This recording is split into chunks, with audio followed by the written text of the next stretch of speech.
Hello guys, स्वागत है आपका एक और नई वीडियो में। हमारी एक्सरसाइज 3.5 जो है यूनिट 3 की, यानी कि linear equation in two variable की, उसके क्वेश्चन नंबर सेकंड के सेकंड पार्ट पे आ चुके हैं हम। यहाँ पे हमें दो इक्वेशन गिवन है। ये हमारी इक्वेशन फर्स्ट है जो कि है 3x plus y is equal to 1। Second equation है हमारी 2k minus one into x plus k minus one into y is equal to 2k plus 1। ये हमारी सेकेंड इक्वेशन है। हमें फाइंड करके लाना है k की वैल्यू। फाइंड करना है हमें k if the pair of linear equations have no solutions. ये हमें दिया हुआ है क्वेश्चन में, यानी कि इसके कोई भी सॉल्यूशन नहीं है। उस वाली कंडीशन को सेटिस्फाई करते हुए हमें फाइंड करके लाना है k की वैल्यू। अब अगर नो सॉल्यूशन वाली कंडीशन है हमारी, यानी कि a1 upon a2 is equal to b1 upon b2 is not equal to c1 upon c2, ये हमारी कंडीशन होती है नो सॉल्यूशन वाले फॉर्मेट की। और हमें वही दिया है इस क्वेश्चन में कि हमें फाइंड करके लाना है k की वैल्यू अगर लीनियर इक्वेशन जो हमारी है वो नो सॉल्यूशन वाली कंडीशन को सेटिस्फाई कर रही हैं तो इसके हिसाब से हमें a1 upon a2 is equal to b1 upon b2 के इक्वल अगर हम कर देंगे तो हम k की वैल्यू फाइंड कर सकते हैं। अब बात यह है a1 और a2 क्या होते हैं। देखो, जो x के आगे वाले कोएफिशिएंट्स हैं जो कि न्यूमेरिकल वैल्यूज दी हुई हैं x के आगे, चाहे वो न्यूमेरिकल हो चाहे वो कुछ अननोन वैल्यू हो, अगर वो x के आगे है तो फर्स्ट इक्वेशन वाली a1 है, सेकंड इक्वेशन वाली a2 है।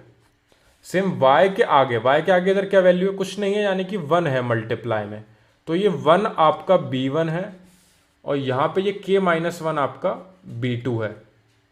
ठीक है, ये आपका c1 होता है, लेकिन हम इसे इक्वल्स टू के साइड लाते हैं पहले, तो यहां आके ये नेगेटिव होगा। सेम ये भी नेगेटिव होगा, ये c1 और c2 हो जाएंगे हमारे। पर हमें c1 और c2 पे ध्यान नहीं देना है, क्योंकि नो सॉल्यूशन वाली कंडीशन में ये तो वैसे ही अनइक्वल होता है। और अगर ये इक्वल नहीं है तो हमें जो ये इक्वल हैं, जो ये दो पार्ट इक्वल हैं, इनको लेके चलना पड़ेगा इस क्वेश्चन में।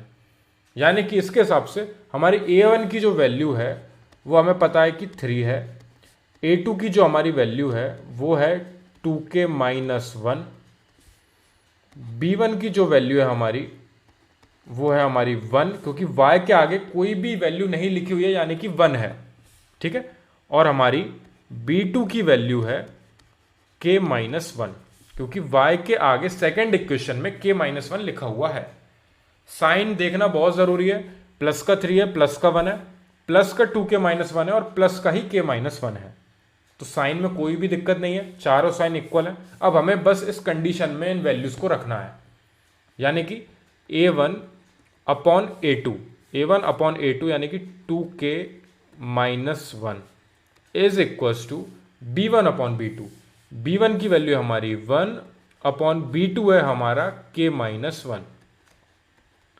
ये बस मैंने वैल्यूज को सब्स्टिट्यूट किया है यहाँ पे।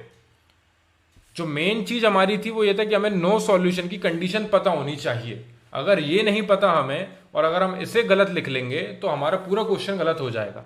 तो नो सॉल्यूशन की कंडीशन में c1 अपॉन c2 वाला पार्ट अनइक्वल होता है बाकी दोनों पार्ट से, तो इसलिए हम सिर्फ इन दोनों पार्ट को लेके चलेंगे।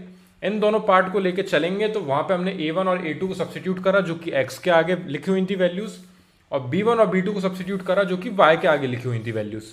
अब इनको हम क्रॉस मल्टीप्लाई करके सॉल्व कर लेंगे, तो ये k माइनस 1 इधर 3 के पास जाएगा मल्टीप्लाई में, ब्रैकेट लगा देता हूं मैं क्योंकि अभी हमें मल्टीप्लाई करना पड़ेगा ब्रैकेट के अंदर, और यहां पे 1 का मल्टीप्लाई होगा 2k माइनस 1 में। मैंने बस क्रॉस मल्टीप्लाई किया है, इसका उस साइड प्रोडक्ट कर दिया और इसका इस साइड प्रोडक्ट कर दिया। ठीक है, 3 का मल्टीप्लाई हम करेंगे तो ये होगा हमारा 3k माइनस 3 का दोनों में मल्टीप्लाई करना। ये हमारा बेसिक मैथ्स जो है, जो बोर्ड मास के हिसाब से हम चलते हैं, अगर हम ब्रैकेट में मल्टीप्लाई करते हैं तो हम दोनों में मल्टीप्लाई करते हैं। इज इक्वल्स टू 1 का मल्टीप्लाई हम करेंगे तो 2k माइनस 1 ही आएगा। ठीक है, अब k वाले पार्ट को हम एक साइड कर लेते हैं और न्यूमेरिकल पार्ट को हम दूसरी साइड कर लेते हैं। तो 3k के पास ये 2k को पहुंचा देता हूं मैं, यानी कि 3k और ये 2k उस साइड जाके माइनस का 2k हो जाएगा। इज इक्वल्स टू ये 3 जो यहां पे नेगेटिव था इसको मैं उस साइड लेके जा रहा हूं, वहां जाके ये प्लस का 3 हो जाएगा और ये माइनस 1 पहले से ही वहां पे है। देखा आपने, मैंने 3k के पास ये 2k को ले आया, तो ये 2k जो यहां पे पॉजिटिव था वहां जाके नेगेटिव हो गया, और ये 3 जो इस साइड पॉजिटिव था ये उस साइड जाके प्लस का हो गया, ठीक है। जो यहाँ पे नेगेटिव था वो वहां जाके पॉजिटिव हो गया।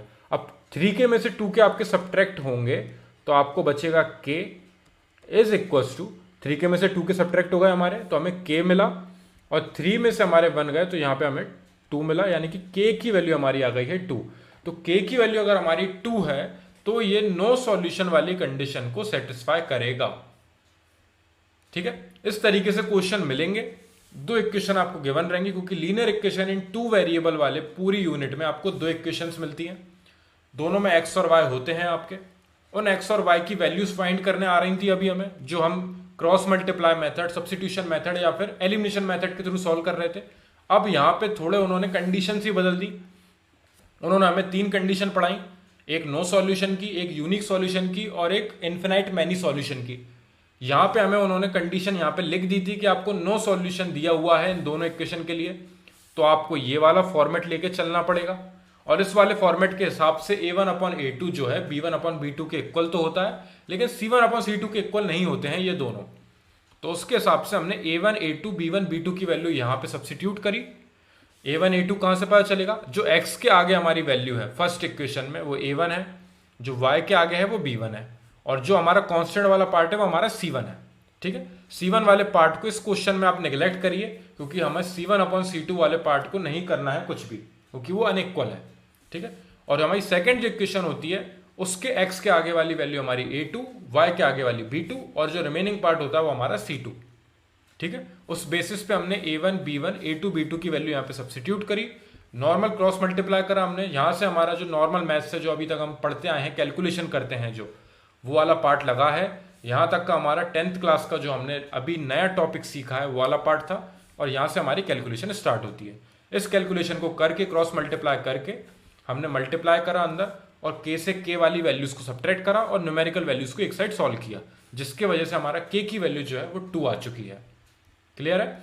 जो भी आपको डाउट है इस क्वेश्चन में या फिर इस पूरी एक्सरसाइज में जो 3.5 में आपको सॉल्व करा चुका हूं, अभी हमारी वर्ड प्रॉब्लम्स आना बाकी हैं, तो उससे पहले जो भी आपका इन तीनों मेथड्स में, जो कि क्रॉस मल्टीप्लिकेशन या फिर सब्स्टिट्यूशन मेथड या फिर एलिमिनेशन मेथड जो मैंने पढ़ाए हैं, उनमें कोई डाउट हो तो वो आप मेरे को कमेंट सेक्शन में बताना, या फिर ये नो सॉल्यूशन, यूनिक सॉल्यूशन और इन्फिनाइट मैनी सॉल्यूशन वाला जो पार्ट हमने अभी अभी किया है उसमें कोई डाउट हो तो वो भी आप मेरे को कमेंट सेक्शन में बताएं।